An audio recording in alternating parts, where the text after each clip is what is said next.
يسألونك عن الأهلة قل هي مواقيت للناس والحج وليس البر بأن تأتوا البيوت من ظهورها ولكن البر من اتقى وأتوا البيوت من أبوابها واتقوا الله لعلكم تفلحون وقاتلوا في سبيل الله الذين يقاتلونكم ولا تعتدوا إن الله لا يحب المعتدين وقتلوهم من حيث أخرجوكم والفتنة أشد من القتل ولا تقاتلوهم عند المسجد الحرام حتى يقاتلوكم فيه فإن قاتلوكم فاقتلوهم كذلك جزاء الكافرين فإن انتهوا فإن الله غفور رحيم وقاتلوهم حتى لا تكون فتنة ويكون الدين لله فإن انتهوا فلا عدوان إلا على الظالمين الشهر الحرام بالشهر الحرام والحرمات قصاص فمن اعتدى عليكم فاعتدوا عليه بمثل ما اعتدى عليكم واتقوا الله واعلموا أن الله مع المتقين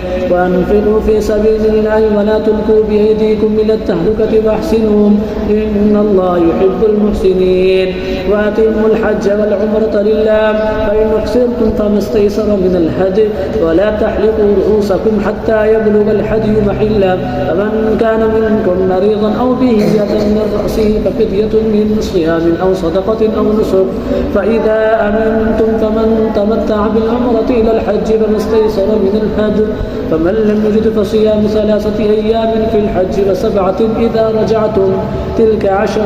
كاملة ذلك لمن لم يكن أهله حاضر المسجد الحرام واتقوا الله واعلموا أن الله شديد العقاب.